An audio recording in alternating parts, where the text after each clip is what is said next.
நிச்சயமாக கர்த்தர் நம்மோடு கூட இடைப்பட்டு கொண்டு இருக்கிறார். கடந்த 1 வருடம் முழுவதுமாக நம்முடைய எல்லா பாடுகளிலும், எல்லா துன்பங்களிலும், எல்லா கவலைகளிலும், கண்ணீர்களிலும் அவர் நம்மோடு கூட இருந்திருக்கிறார். ஒருவேளை ஆண்டவர் நம்ம கூட இல்லையோ என்று நாம யோசிச்சிருப்பான். ஆண்டவர் சொன்னார், "இல்ல, இல்ல. ஒவ்வொரு நிமிஷமும் நான் உன் கூட தான் இருக்கிறேன். நீ வியாதியில படுத்திருக்கும் பொழுது நான் உன் பக்கத்துல தான் இருந்தேன். நீ நடக்கும் பொழுதும், உட்கார்ந்திருக்கும் பொழுதும், எழுந்திருக்கும் பொழுதும், நீ தூங்கும் பொழுதும், மகனே, மகளே, நான் உன் கூடவே தான் இருந்திருக்கிறேன். நான் எங்கேயும் உன்னை விட்டு போகல."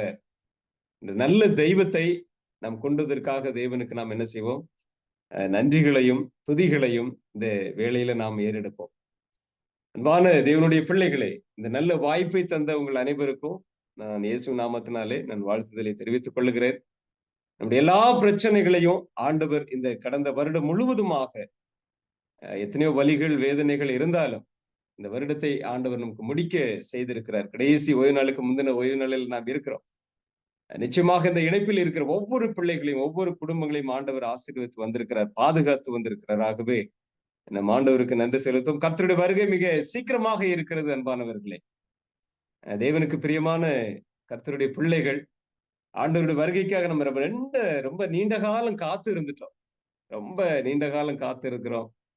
ஆண்டவர் நிச்சயமாய் வருவேன் என்று வாக்கு கொடுத்திருக்கிறார். நான் வந்து நான் இருக்கும் இடத்திற்கு உங்களை அழைத்துச் செல்வேன் என்று வாக்கு கொடுத்திருக்கிறார். ஆகவே தேவனுடைய பிள்ளைகள், இந்த இணைப்பில் இருக்கிற ஒவ்வொரு பிள்ளைகளும், ஒவ்வொரு குடும்பத்தாரும் ஒரு சிறிது நேரம் கர்த்தர் நம்மோடு கூட இருக்கிறார். எல்லா கவலைகள், எல்லா வலிகள், வேதனைகள், வருத்தங்கள் நம்முடைய படுக்கையிலிருந்து எழுந்திருக்க செய்யக்கூடிய வல்லமுள்ள தெய்வனாக அவர் இருக்கிறார். வியாதியோடு இருக்கிற பிள்ளைகள், முதியோர்கள் எல்லாரும் கொஞ்ச நேரம் நம்ம மறந்து, எல்லா கவலைகளையும் மறந்து, ஆண்டவர் நான் வணங்குகிறவர் உண்மையுள்ள தெய்வம். ஆகவே ஆண்டவர் எங்களோடு கூட எங்களுக்கு உதவி செய்வார் என்ற நம்பிக்கையோடும், தைரியத்தோடும் தேவ பாதத்தில் நாம் காத்திருப்போம்.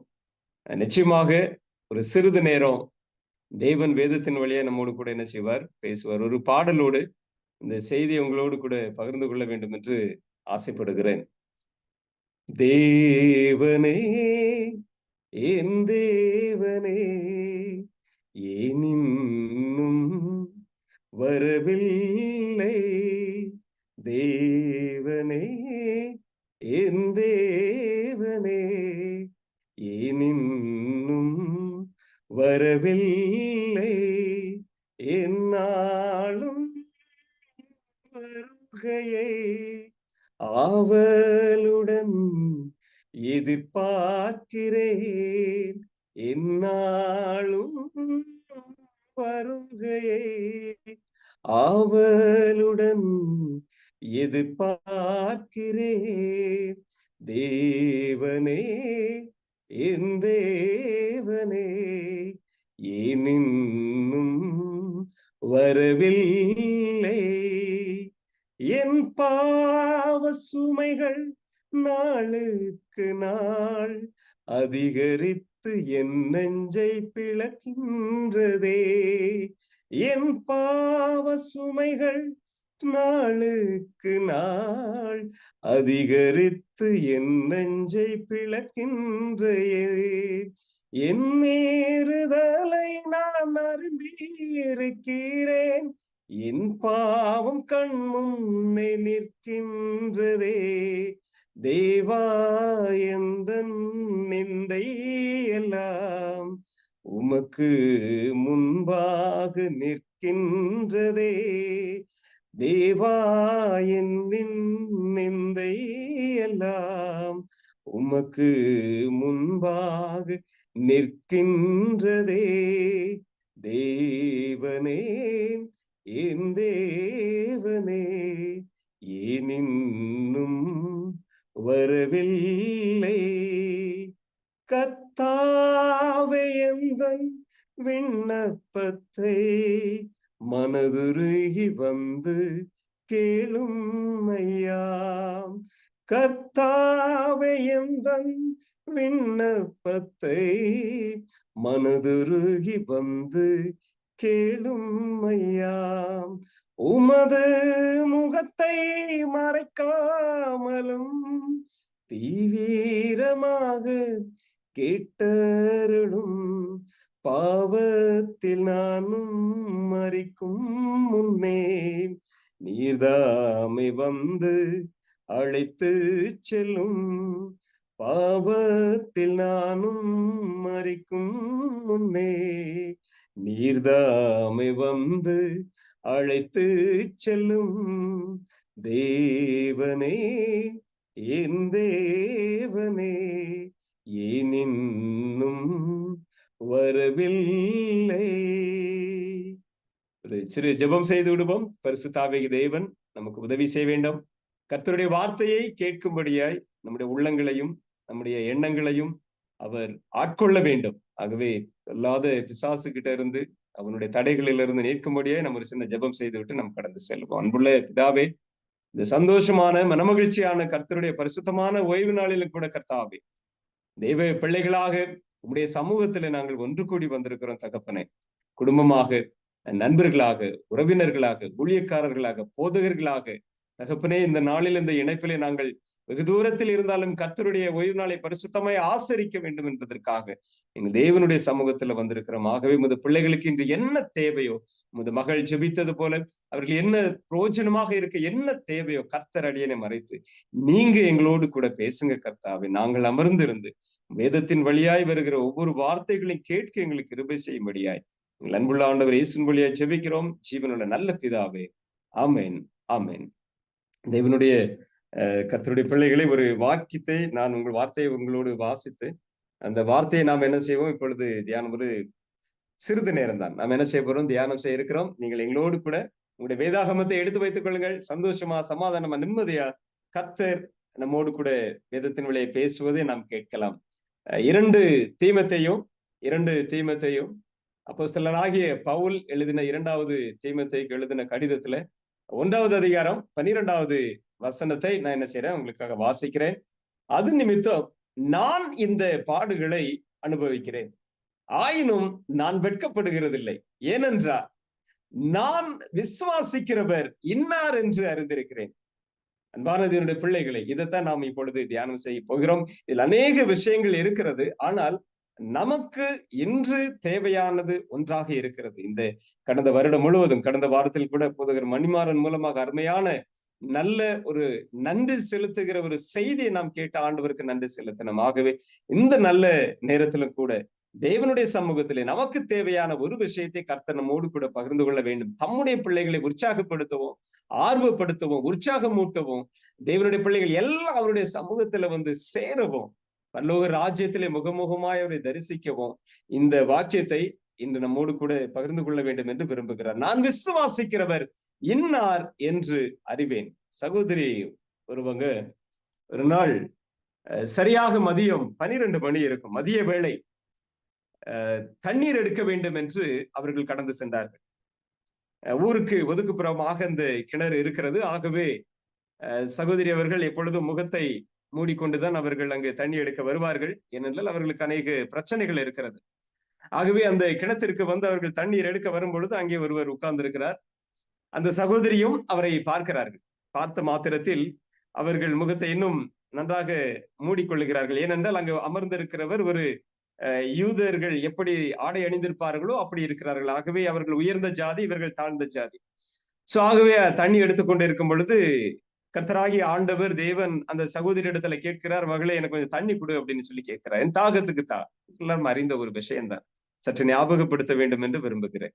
சோ தாகத்துக்கு தா என்று சொன்ன மாத்திரத்திலே அந்த சகோதரி சொல்லுகிறார்கள், என்னிடத்தில் நீங்கள் எப்படி தண்ணீர் கேட்கிறீர்கள் என்று சொல்லும் பொழுது, உன்னிடத்தில் பேசுகிறவர் இன்னார் என்று நீ அறிந்திருந்திருந்தால் அவனிடத்தில் ஜீவ தண்ணீரை நீ கேட்டிருப்பாய் என்று சொல்லும் பொழுது அந்த சகோதரி, அப்படி என்றால் அந்த தண்ணீரை எனக்கு கொடுங்கள், ஒரு காலம் தாகம் உண்டாத தண்ணீர் எனக்கு கொடுங்கள், நான் இங்கு வர வேண்டிய அவசியம் இல்லை என்று சொல்லுகிற ஒரு சம்பவத்தை நாம் என்ன செய்கிறோம் அங்கு பார்க்கிறோம்.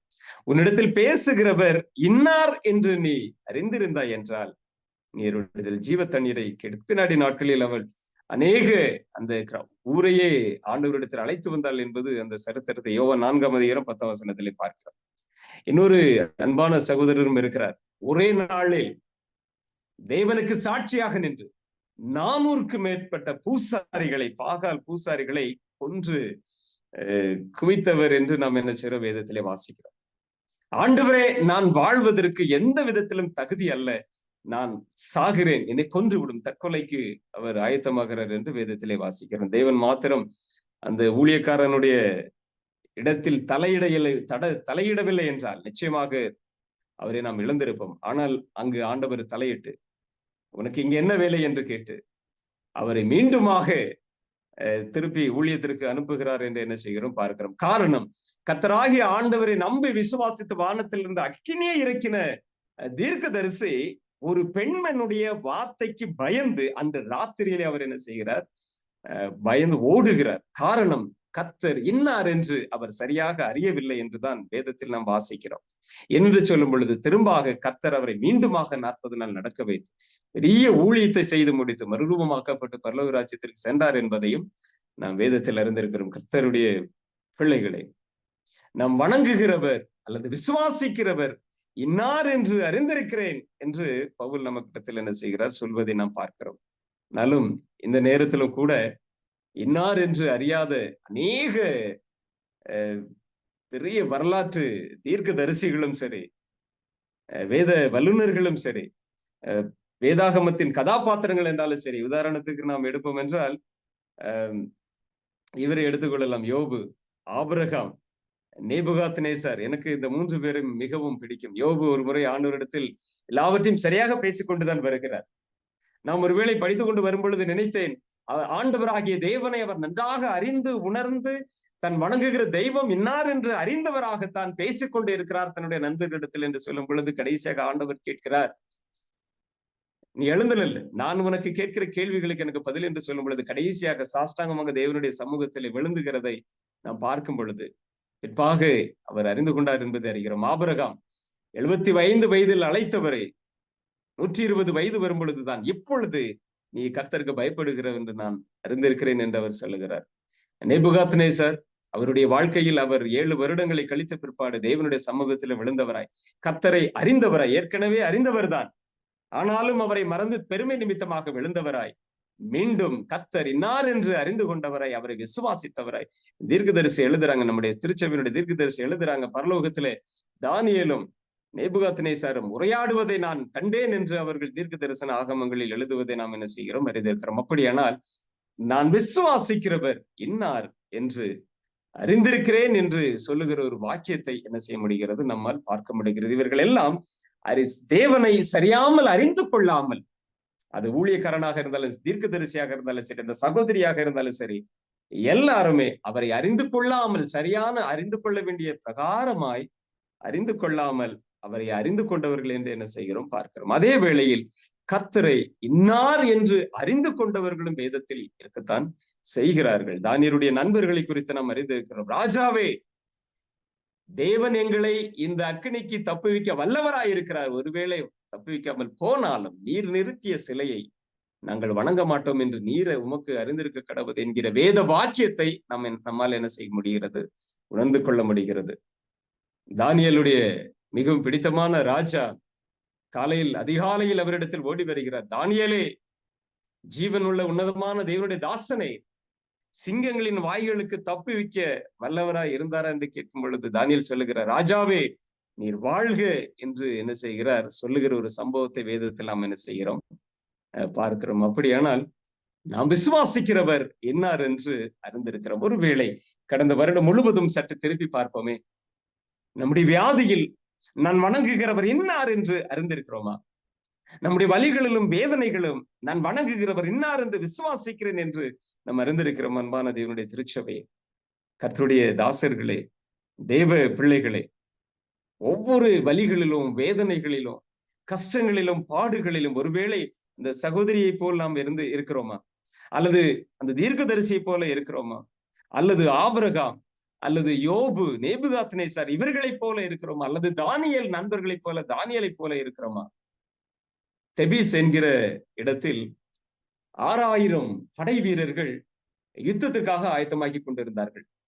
இது இரத்த சாட்சி காலத்தில் நடந்த உண்மை சம்பவம். அந்த நாட்களில் ரோம சக்கரவர்த்தியாக இருந்தவர் மேக்சிமியன். அப்போ கவுல் என்ற ஒரு இடத்துல 6000 வீரர்கள் அங்க இருந்தாங்க. அவங்க அத்தனை பேருமே கிறிஸ்தவர்கள், ரோம வீரர்கள், ஆனால் கிறிஸ்தவர்களாக மாற்றம் பெற்றவர்கள். அந்த சமயத்துல இந்த மேக்சிமியன் என்ன சொல்றான் அப்படின்னு சொன்னா, எல்லா கிறிஸ்தவர்களையும் கொலை செய்ய வேண்டும், நீங்கள் எல்லாரும் கவுல் என்கிற இடத்திற்கு நீங்க வாங்க அப்படின்னு சொல்லி கூப்பிடுறாங்க. சோ எல்லாரும் கவுல் என்ற இடத்திற்கு என்ன செய்யறாங்கன்னா போய் சேர்றாங்க. அப்ப போகும்பொழுது மேக்சிமியன் சொல்றான், நாம் கிறிஸ்தவர்களை கொலை செய்வதற்கு முன்பாக, எப்பொழுதுமே நாம் யுத்தத்திற்கு செல்வதற்கு முன்பாக நாம் பலி செலுத்துவது வழக்கம். ஆகவே எல்லா வீரர்களும் நீங்கள் வந்து சேர வேண்டும் என்று சொன்ன மாத்திரத்தில் எல்லா வீரர்களும் அங்கு வருகிறார்கள். இந்த 6000 கிறிஸ்துவ ரோம வீரர்களும் அங்கு வந்து சேர்க்கிறார்கள். அங்கு வந்து சேர்ந்த மாத்திரத்தில் அவர்கள் அவருடைய வணங்குகிற தெய்வத்திற்கு சிலைக்கு முன்பாக பலி செலுத்த வேண்டும் என்று சொன்ன மாத்திரத்தில் இந்த 6000 வீரர்களும் ஒதுங்கி நிற்கிறார்கள். ஏன் என்று சொல்லும் பொழுது, நாங்கள் ஆண்டவராகிய இயேசு கிறிஸ்துவை தெய்வமாக நாங்கள் ஏற்றுக்கொண்டவர்கள். ராஜாவே, உங்களிடத்தில் நாங்கள் சம்பளம் வாங்குகிறோம். ஆனால் ஒரு பெரிய கதை நான் சுருக்கமாக உங்களுக்கு சொல்லுகிறேன். சம்பளம் வாங்குகிறானால் உயிரை ஜீவனை தந்தது ஆண்டவராகிய இயேசு கிறிஸ்து. ஆகவே நாங்கள் இதை வணங்க மாட்டோம், இந்த நிகழ்ச்சியை நாங்கள் பங்கெடுக்க மாட்டோம் என்று சொன்ன மாத்திரத்தில் ராஜா மிகுந்த கோபம் கொண்டவரா. ஏன் என்று சொல்லும் பொழுது, ராஜாவே, நீங்கள் கொலை செய்ய வேண்டும் என்று தேடுகிற அந்த 6000 வீரர்கள் நாங்கள் தான் அந்த கிறிஸ்துவ வீரர்கள். அது மாத்திரமல்ல, நீங்கள் யாரை கொலை செய்வதற்காக இந்த பலி செலுத்த, இந்த ஆராதனை நீங்கள் செய்ய எங்களை அழைக்கிறீர்களோ, எங்களுடைய வாழினால் எங்களுடைய கிறிஸ்தவ சகோதரர்களை கொன்று அந்த இரத்தத்தினால் குற்ற உணர்வுகளோடு நாங்கள் வாழ்வதை காட்டிலும் நாங்கள் ஆண்டவராக இயேசு கிறிஸ்து சாட்சியாக மரிப்பது மேல் என்று சொன்ன மாத்திரத்தில் ராஜா உடனே கட்டளை எடுக்கிறார். ஒவ்வொரு 100 பேராக நிறுத்துங்கள் என்று சொல்லி, ஒவ்வொரு 10வது வீரனுடைய தலையும் வெட்டுங்க அப்படின்னு சொல்லி சொல்றேன். 100 பேராக நிப்பாட்டி 6000 கிறிஸ்தவ வீரர்கள் ஒரே நாளில். இப்ப யோசிச்சு பார்ப்போமே, ஒவ்வொரு 10வது வீரனையும் தலை வெட்டும் பொழுது அடுத்த 9 வீரர்களுடைய எண்ணங்கள் எவ்விதமாக இருக்கும் என்று யோசித்து பாருங்கள். ஆனால் தீர்க்கதரிசி சரித்திரம் எழுதுகிறார்கள், அவர்கள் எதை குறித்தும் யோசிக்கவில்லை. அன்பானவர்களே, ஒவ்வொரு 10வது வீரனுடைய தலையை வெட்டும் பொழுதும் அடுத்த 9வது வீரன் 10வது இடத்திற்கு வர வேண்டும், அவன் தலையை அங்கு கொடுக்க வேண்டும்.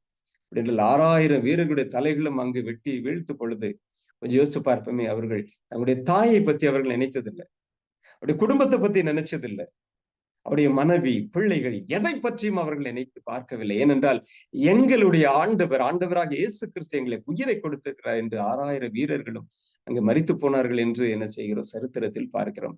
இவர்கள் கர்த்தரை தாங்கள் விசுவாசித்த விசுவாசம், ஏன்னா இயேசு கிறிஸ்து அவர்கள் பார்த்ததில்லை, இயேசு கிறிஸ்துவை அவர்கள் முகமுகமாய் பார்த்ததில்லை, பேசியதில்லை, எதுவுமே இல்லை, கேள்விப்பட்டதுதான்.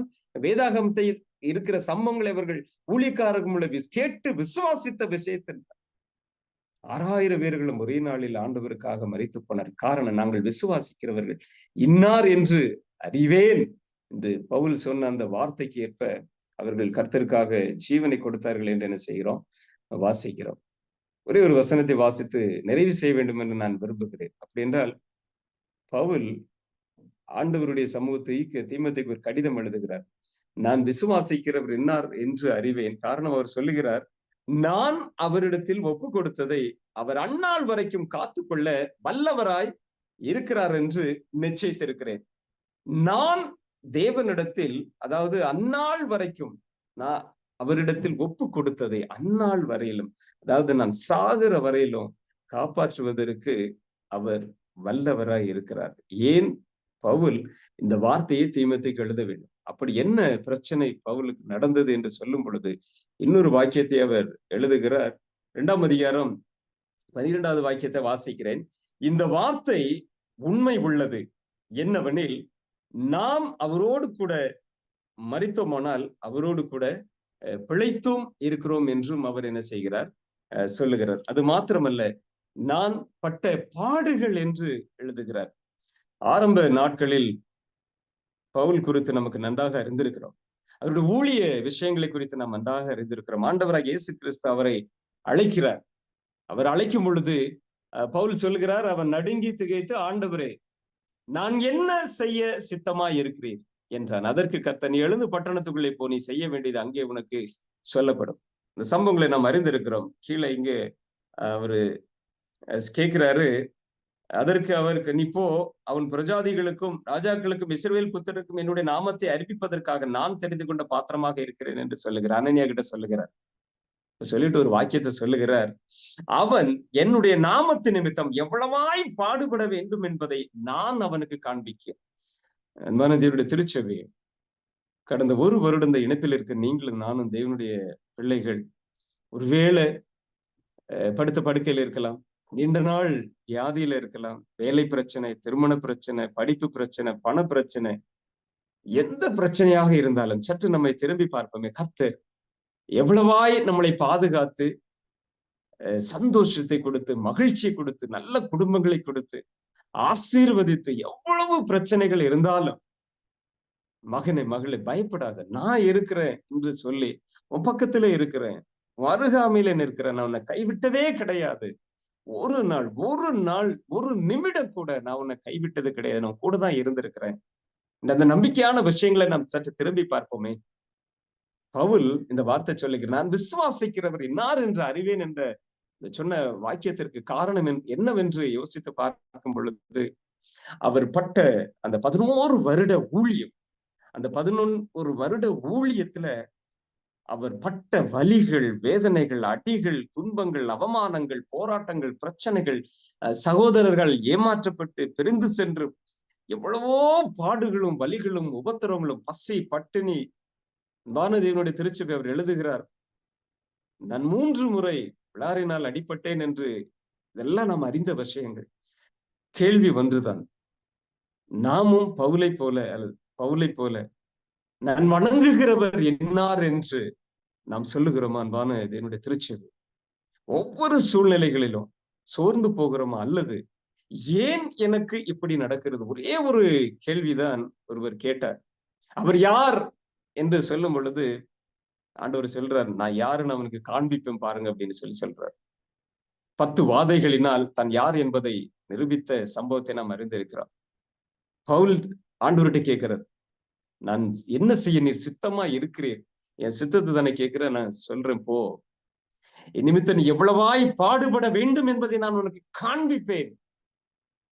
செஞ்சார். அன்பானது என்று திருச்சபையே, இன்னைக்கு நமக்கு வலிகள் இருக்கிறது, தாங்க முடியாத வேதனைகள், தாங்க முடியாத கண்ணீர்கள், கவலைகள், வருத்தங்கள். பட் ஆண்டவர் சொல்ற, உன்னை நான் அப்படியே பரலத்துக்கு கொண்டு போக முடியாது. ஏன் கொண்டு போக முடியாது என்பதை உனக்கே தெரியும். ஆனால் இந்த வலிகளும் வேதனைகளும் வியாதிகளும் நீண்ட நாள் பிரச்சனைகளும் இருக்கு என்பதற்காக சோர்ந்து போயிடாத.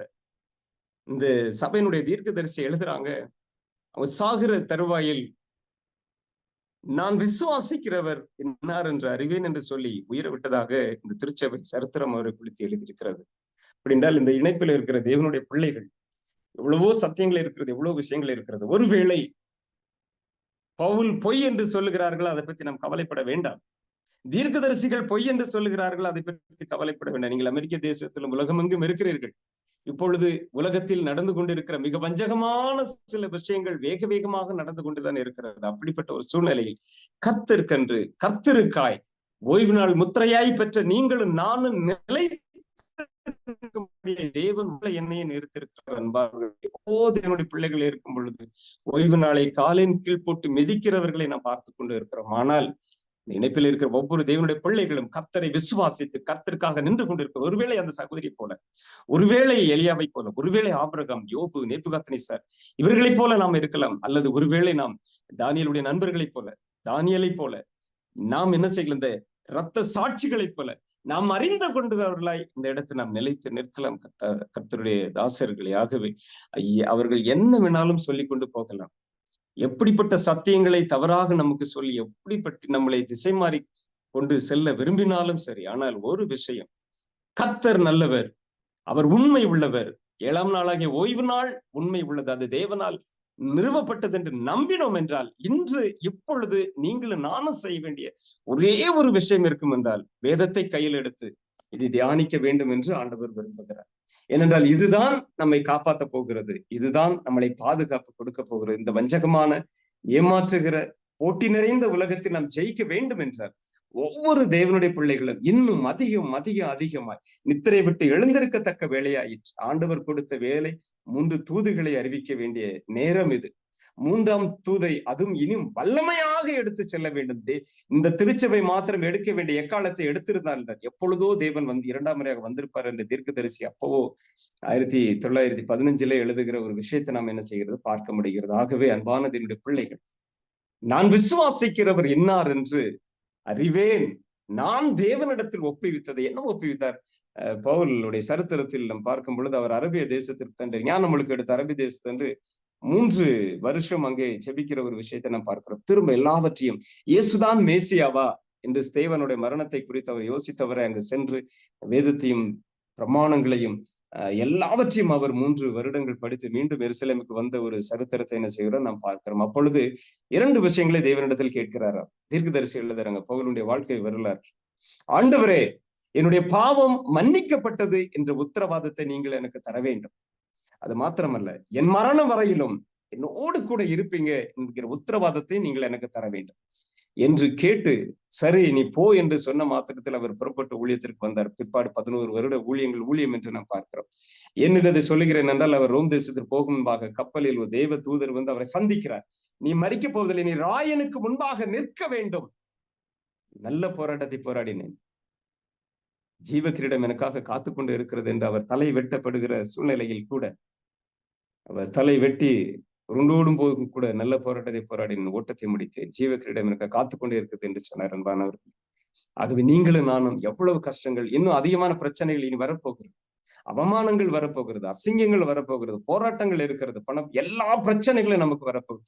ஒருவேளை நமக்கு இருக்கிற இந்த வியாதி கூட, நீண்ட நாள் இந்த வியாதி கூட, நான் வணங்குகிறவர் அல்லது நான் விசுவாசிக்கிறவர் என்னார் என்று அநேக பேருக்கு சொல்ல வேண்டும் என்பதற்காக கூட இந்த நீண்ட நாள் வியாதிகள் நமக்கு இருக்கலாம்.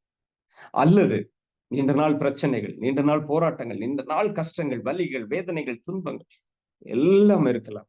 நாம் சொல்ல வேண்டிய ஒரே ஒரு வார்த்தை, ஆண்டவர் இந்த திருச்சபைக்கு கொடுத்திருக்கிற மிகப்பெரிய ஊழியம் அன்பானவர்களே, 3 தூதுகளை இந்த உலகத்திற்கு விரைவாக அறிக்க வேண்டும். ஆனால் உண்மையான மனம் மாற்றுதல் இல்லை என்றார்.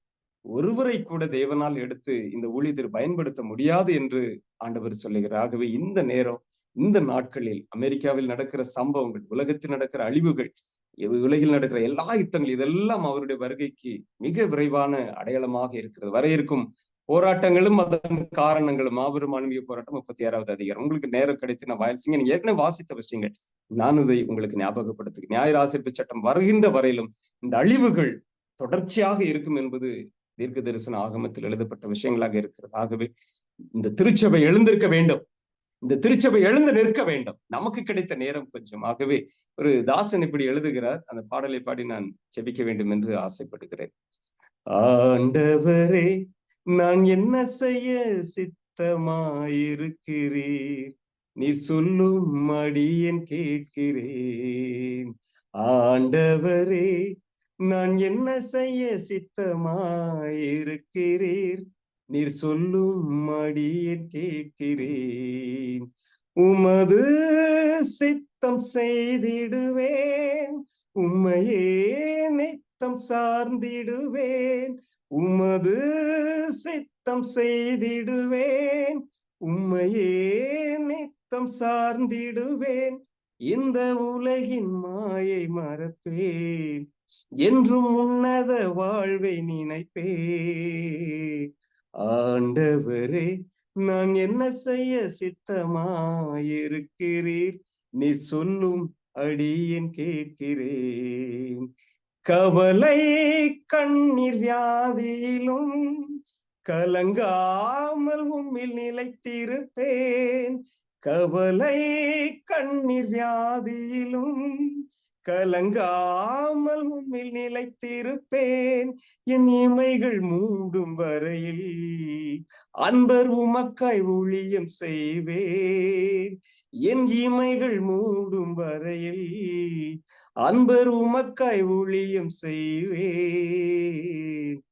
ஆண்டவரே, நான் என்ன செய்ய சித்தமாய் இருக்கிறீர், நீ சொல்லும் அடியேன் கேட்கிறேன்.